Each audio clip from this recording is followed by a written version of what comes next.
अस्सलामुअलैकुम, स्वागत है आपका स्मार्ट किचन में। तो आज हमारे किचन में बनने वाली है तवा कलेजी। तो यहाँ पर हमने एक पैन ले लिया है, इसमें हम डालेंगे 1 चम्मच के करीब ऑयल। इसमें हम थोड़े साबुत मसाले डालेंगे। एक बड़े साइज की प्याज को बारीक काट लिया है, ये डाल देंगे।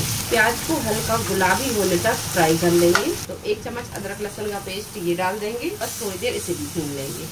तो बस अदरक और लहसुन को थोड़ी देर भूनने के बाद अब इसमें हम डालेंगे कलेजी।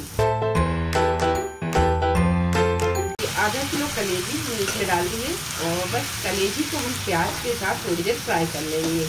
इसी के साथ हम पाउडर मसाले डाल देंगे। तो 1 चम्मच के करीब डालेंगे हल्दी पाउडर, 1 चम्मच भरकर धनिया पाउडर, 1 चम्मच कुटी हुई लाल मिर्च, आधा चम्मच गरम मसाला पाउडर, कश्मीरी लाल मिर्च 1 चम्मच और 1 मीडियम साइज का टमाटर बारीक कटा हुआ। बस ये सारी चीज़ों को अच्छे से मिक्स करेंगे और फ्लेम को हम यहाँ थोड़ा स्लो रखेंगे। उस स्लो फ्लेम पर इसे पकने देंगे। अच्छा, नमक अभी हमने इसमें नहीं डाला है, नमक हम डालेंगे सबसे लास्ट में जब कलेजी अच्छे से गल जाएगी। अगर हम नमक पहले डाल देंगे तो कलेजी जो है वो हार्ड हो जाएगी और अच्छे से गलेगी नहीं। तो यहाँ पर नमक आप सबसे लास्ट में डालें। अब इसमें हम 1 कप के करीब डालेंगे पानी। फ्लेम को हम यहाँ स्लो रखेंगे और इसे हम ढककर तब तक पकाएंगे जब तक कि ये कलेजी अच्छे से गल नहीं जाती। तो बस थोड़ी देर ढककर पकाने के बाद में कलेजी जब अच्छे से गल जाए तो अब इसमें हम डालेंगे नमक।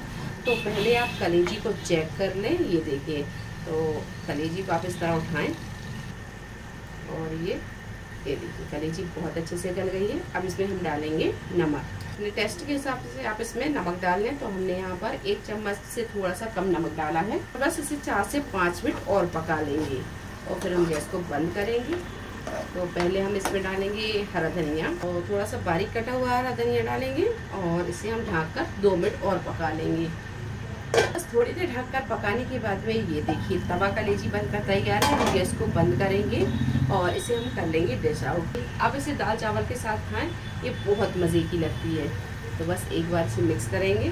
तो इस तरह तवा कलेजी बनाएं, ये बहुत टेस्टी बनती है। तो मिलते हैं एक नई रेसिपी के साथ, तब तक अपना ख्याल रखें। अल्लाह हाफिज़।